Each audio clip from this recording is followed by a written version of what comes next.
Champions. With each year that this pay-per-view continues to exist, it loses its meaning more and more, especially considering all titles are on the line at almost every pay-per-view these days. Back then, it was very rare. This is also the last Night of Champions event to have that customized stage with the title banners too. Also, going into this event, every championship was set to be defended, and the Intercontinental title was not, which gives this event a double sin for having one of the most prestigious titles in WWE made official right after we already went on the air. I'm Michael Cole, he's John Layfield. I thought his name was JBL. Night of Champions will be the greatest nights in WWE history. Sorry, I'm sick. Daniel Bryan. Triple H must be forgetting his lines because he hesitates too many times during this segment. Forgot to mention earlier that Curtis Axel was scheduled to compete on this night, but in a non-title match despite being a champion at Night of Champions. I have left messages with your servants. Servants? What is Hunter, a king? Oh, wait. I have a real serious problem. It takes Paul Heyman approximately 3 minutes just to tell Hunter that he doesn't like the idea of competing in a handicap match against CM Punk tonight. Jesus, just let it out already. I became Paul Heyman guy, May 20th in Kansas City. As if the exact day and location of your debut as a Paul Heyman guy matters at all in this situation. This is Night of Champions. Took you long enough to realize that Curtis is a champion. Because that match is going to take place right now. It takes nearly 20 minutes of pay-per-view time before the first match actually takes place. For those who are stuck in traffic or in the bathroom, don't worry, you're not missing anything. This is being contested under protest. It's Night of Champions! Kofi Kingston dressed himself in his wrestling outfit, ready to compete despite knowing that he wasn't scheduled to wrestle until this very moment. And remember guys, we're looking at it from a character's perspective, not reality. With 8 Intercontinental title victories, Chris Jericho. Chris Jericho held the Intercontinental title 9 times, not 8. Jesus, Michael, get your damn facts right. I'd like to thank you for joining us tonight on pay-per-view. And we'd like to apologize for having you wait nearly 20 minutes just to see the first wrestling match on a wrestling show. Blame him. A lot at stake. Going outside the ring is one thing, but Curtis is making a really dumb move by propping himself on the ring apron with his back turned to his opponent. Any moment, Kofi can take advantage. Rosa tweets. And there's a reason that Curtis Axel is the chosen one. Drew McIntyre was once the chosen one, and we all know how that ended. I'm gonna go as him for Halloween. Screw you. So, Curtis, come on. Just walk on Kofi's face? Don't act like you've never seen something like that before, Jerry. If Heyman had any hair, he'd be pulling it out right now. He only doesn't have hair on the top of his head. Paul does have hair on the side and the back of his head. He's been like this before! Cameraman decides to cut to Paul's reaction rather than the pinfall that's going on. You smell good, Curtis. What's that cologne you're wearing? Chris Jericho likely won the poll for greatest Intercontinental Champion of all time because the fans doing the voting likely had no idea who the hell the rest of the options were. Also, poll voting that goes through this entire event. I mean, let's go prove them wrong. Does AJ Lee actually believe that Layla, Oksana, and Alicia Fox are going to join her at ringside for her upcoming match? Because honestly, what's the point? You can't walk away from me! Actually, they just demonstrated that they physically can walk away from you, so haha. This poll makes no sense considering none of these women, with the exception of Michelle McCool, have ever won the WWE Divas Championship, a title that existed only since 2008. Previously on the female version of CM Punk's Pipe Bomb. Looks like somebody stole Daniel Bryan's sign. When the Women's and Divas Championship were unified. Which was stupid. All competitors gang up on the heel champion in a fatal 4-way cliche. On her face. Oh! Nice drop kick by Brie. That was clearly Naomi that hit the drop kick, not Brie Bella. You really got your divas mixed up around here, don't you, Jerry? Natalya! What? Haha, your voice cracked. By Brie, look at Naomi side! Yeah, here's a double sin. Natalya dropped too early and Naomi jumped too far. That botch was so hard to watch. No one cares what's trending. This referee needs to get fired. Brie Bella is on top of Naomi, whose shoulders are down. Brie's shoulders are also down, so why the hell isn't the referee counting? This qualifies as a double pinfall. Maybe the first ever double sharpshooter. First ever double sharpshooter? We have seen Natalya do a double sharpshooter countless times before this moment, specifically with Laycool. Like the referee sucks at his job, Jerry Lawler also sucks at remembering something like this. Skip the damn pre-show panel. Chris Jericho was actually a record-setting 9 times. Yeah. It took 2 minutes and 35 minutes of pay-per-view time before Michael Cole realized that he screwed up with Chris Jericho's 9 Intercontinental title reigns. Say World Heavyweight Champion in Spanish. RVD. RVD is not the Spanish way of saying World Heavyweight Champion. RVD beat it. Yeah, I'm intimidating. Look at the way I'm slapping my abs. Fear my abs. Hook of the leg.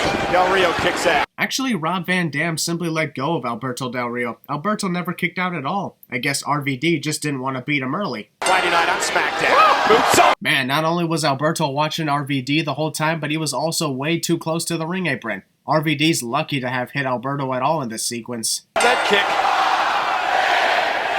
We get it, your name's Rob Van Dam. How many reminders do we need? I know that's your catchphrase, but this is being used way too much in the first 5 minutes of the match. Champion Will Mascaras is in our Hall of Fame. Ricardo Rodriguez may be on the side of RVD tonight, but seeing him also rooting for the USA over his own country feels wrong. A team of people, but for all people, for the whole WWE universe. Infracción de copyright. The referee should have called for the disqualification right there because Ricardo shoved RVD. Doesn't matter if Ricardo was on RVD's side or if the intention was to make sure Alberto didn't succeed in the suicide dive. Alberto should be disqualified since RVD was physically shoved by outside interference. Del Rio! Oh! RVD's poor selling of the backstabber. Went too far back, man. There may be a kitchen sink under the ring. What? And why would you randomly bring up a random kitchen sink possibly being under the ring in a match that's not a no disqualification match? Oh! What move was Alberto planning that involved him climbing to the top rope only to slowly glide onto his feet? I know RVD countered whatever move he had planned, but I can't be the only one that wants to know what Alberto was planning that involved that weird drop to the ring. Of course, it's sad whenever a heel champion gets intentionally disqualified, but even worse when it happens after a match had gone on for quite a long time and was enjoyable. Champion, lucky walked in. Look at this. Post-match assault. Title theft. You made an enemy out of Triple H. Despite the fact that Curtis and Hunter have been enemies since Curtis first showed up a number of months ago. It makes no sense that Bruno Sammartino is nowhere to be found on the poll for all-time greatest WWE champion. How in the hell can his name be forgotten in that conversation? This random impromptu match between Fandango and The Miz is existent on a Night of Champions pay-per-view. Also, it takes about 53 minutes of pay-per-view time before we actually have another title match. Just want to put that out there. Also, this match exists just because The Miz won a dancing contest wearing a weird outfit. Again, what's the freaking point of this? Summer Rae. The creepy way Jerry Lawler just said Summer Rae. Night of Champions is presented by... Skip! Like somebody scratching their nails on a chalkboard. First, Jerry said Summer's name in a creepy fashion, but then proceeded to compare her voice to nail scratching on a chalkboard, which is a very dumb comparison if you ask me. The moment fans start chanting random names is the moment you know they're not into this match and is thus further proof that the match sucks. The fans actually believe they even have a chance of getting tables in this match that no one cares about. Awesome! What does The Miz win on this wondrous Night of Champions? Oh, wait, that's right. Honestly, instead of putting Curtis Axel's title on the line in such short notice, WWE should have made this match for the Intercontinental Championship, even despite the 2-on-1 handicap stipulation. Stipulation could say that if either Curtis or Paul Heyman win, Curtis retains the title. Simple as that. And then I turned on you, thus making the reasons for my assault here full of hypocrisy. And let's remind everyone this is no disqualification. Yes, let's remind you of that despite hearing that from the ring announcer literally 15 seconds ago. Who gives a shit about Hulu? The Intercontinental Championship over Kofi Kingston. Paul's slowly entering the ring despite the fact that CM Punk hasn't even made his entrance yet. Dude, you can chill for a little bit, the war hasn't begun yet. Time to die! Time to die. Scene does not contain lightsabers. Dango! Does everybody have a fetish with trying on JBL's hat or something? For this, listen to this play. CM Punk has been waiting for months to get this moment to assault Paul Heyman, so naturally the best thing to do would be to stall every second that you have to allow Curtis to interfere and prevent this from happening. Curtis is a dick to CM's punks. Also, that's what you get for wasting your time taunting Paul instead of attacking him. No disqualification. Shut up. Paul Heyman thinks he's his #1 client. Kofi Kingston. Yeah, drive him through that table, and I'm making sure that I said that aloud, which will help CM Punk notice what's about to happen to him. What could possibly go wrong with that? Match has been all Axel here for a bit. Wrestler coincidentally gets thrown into the weapon that he initially set up cliche. He's been biting his nails so much his stomach needs a manicure. Wah, wah. And Axel. Curtis somehow hasn't gotten fined or suspended for breaking the no chair shots to the head rule WWE has. Does Paul not realize that he's accidentally starting up the CM Punk chants despite CM Punk being his opponent tonight? Whatever the hell that's supposed to be, I am starting to feel disturbed. How is that going to help Curtis's case here? You're better than CM Punk! Is Paul trying to tell Curtis or himself that? $20 says that he's trying to convince himself that Curtis is better than CM Punk. I'm adding in a double sin because the moment Curtis got eliminated, the timekeeper rang the bell. Last I checked, this was still a handicap match, and Paul Heyman is still a participant in this match. John to daddy, Paulie! Michael, don't ever say that again. Before the match continues with CM Punk versus Paul Heyman, let's have a warm-up lap around the fans first. Oh, wow, look at that nose! CM Punk wasting his opportunity at revenge by simply toying with Paul. This is just like that one pathetic time when John Cena took on John Laurinaitis a year and a half before this event. Handcuffing your opponent despite a no disqualification stipulation is always unfair. I'm tapping! Indeed, I'm tapping out by not moving my hands in any position whatsoever. CM Punk is a dick to Paul's Heymans. I broke your heart, I'm gonna break your face.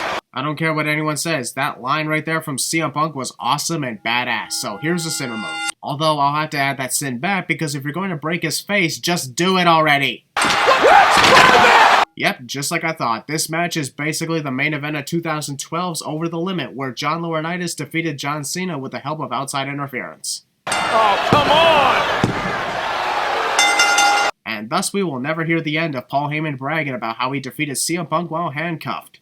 Also, victory due to outside interference is always a sin. The winner of this match, Paul Heyman. And Curtis Axel. Don't forget that Curtis, while eliminated, was also on this team and should also get the victory credit. Ambrose! Guys, if Seth Rollins and Roman Reigns were never going down the stands with Dean Ambrose, then what was the point of them showing up during the start of the entrance? John, explain to me the importance of the United States Championship. Yeah, explain it again after I requested you to explain the importance of that title many times in the past. I have a bad memory. Triple H does what's best for business. It's like the 7th or 8th time that JBL has said that tonight. The former world champion. Copyright infringement. I just got a bill from my doctor. There's a United States title match going on between Dean Ambrose and Dolph Ziggler, but let's talk about Jerry Lawler's medical bill from his heart attack a year ago.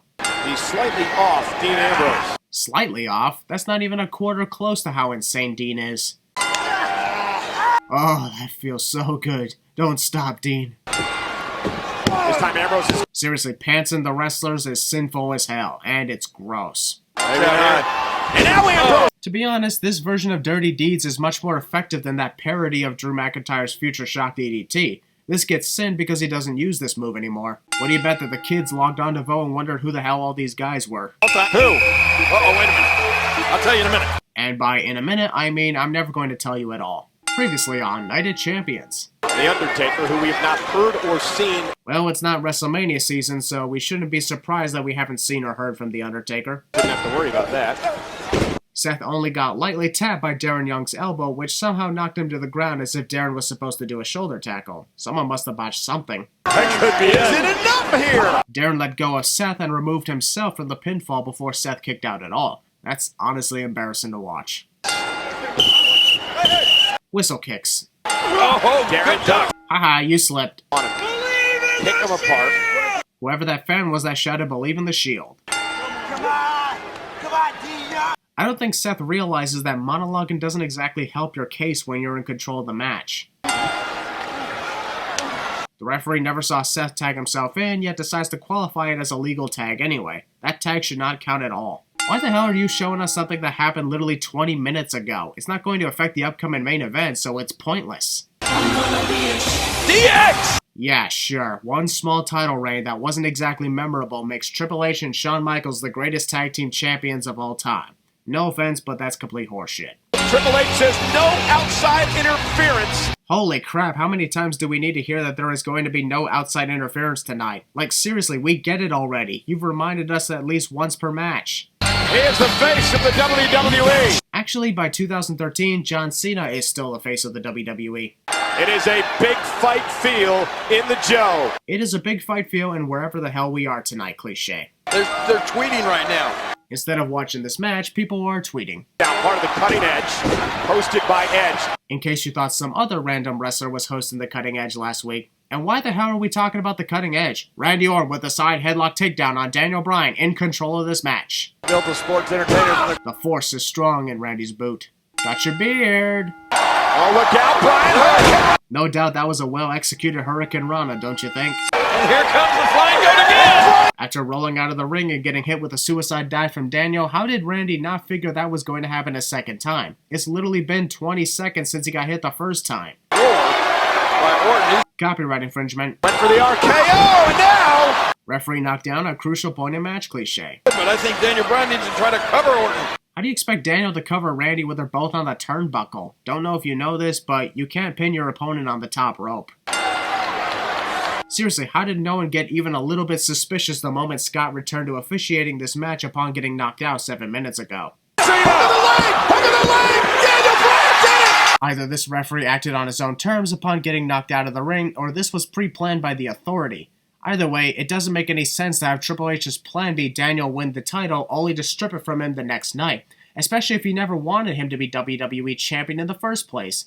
I'm adding in 5 sins for this stupid ending mainly because this only stalls the title holders for another 2 months. Also, none of the commentators noticed that there was a clear, obvious fast count.